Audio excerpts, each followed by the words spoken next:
টাঙ্গাইলের ঘাটাইল উপজেলার সিংহচালা গ্রামের রেমিটেন্স যোদ্ধা বাদলের প্রাণ গেল ডাকাতের গুলিতে। গোলাম মোস্তফা, টাঙ্গাইল উত্তর থেকে স্টাফ রিপোর্টার, কেটিভির ডেস্ক রিপোর্ট।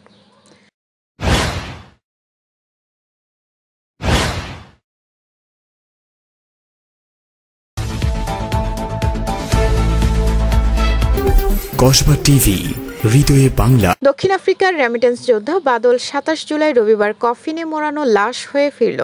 টাঙ্গাইলের ঘাটাইল উপজেলার সিংহচালা গ্রামের শাহজাহানের পুত্র দক্ষিণ আফ্রিকা প্রবাসী বাদলের প্রাণ গেল ডাকাতের গুলিতে। স্থানীয় সময় গেল ২৪শে জুলাই বৃহস্পতিবার সকাল ৯টায় নিজ কর্মস্থলেই ডাকাতের গুলিতে গুলিবিদ্ধ হয় রেমিটেন্স যোদ্ধা বাদল। প্রায় বছর দুয়েক আগে একমাত্র শিশুপুত্র লাবিবকে রেখে পরিবারের ভাগ্য বদলাতে দক্ষিণ আফ্রিকায় পাড়ি জমান বাদল। আজ কফিনে মোড়ানো বাদলের লাশ পেয়ে জানালেন শোকে মাতম বড় ভাই আব্দুল বারেক। পরিবার সূত্রে জানা যায়, দক্ষিণ আফ্রিকায় মুদিখানা দোকানে কর্মরত ছিলেন বাদল। দোকানের মালামাল ডাকাতির ঘটনায় গুলিবিদ্ধ হয় রেমিটেন্স যোদ্ধা বাদল। এতে এলাকায় শোকের মাতমে পরিণত হয়েছে। বাদলের একমাত্র অবুঝ শিশুপুত্রকে বুকে জড়িয়ে মূর্ছা যেতে দেখা যায় বাবা মা, ভাই ও স্ত্রী মিম আক্তারকে। ডাকাতের গুলিতে নিহত বাদলের পরিবার ও এলাকায় নেমে এসেছে শোকের ছায়া।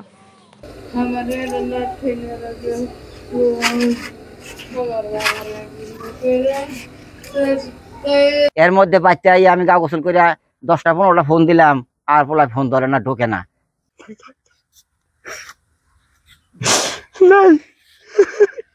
ভাই আমার রিত গেল মধ্যে কইছে ভাই টিয়া বসে কি ভাই কি আছে কিছু আছে?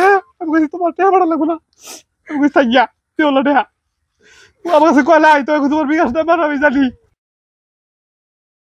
আপনাদের কাছে যদি কোনো তথ্য থাকে জানাতে পারেন কেটিভির অফিসিয়াল ফেসবুক পেজ কেটিভি, সময়ের সাথে মানুষের পাশে।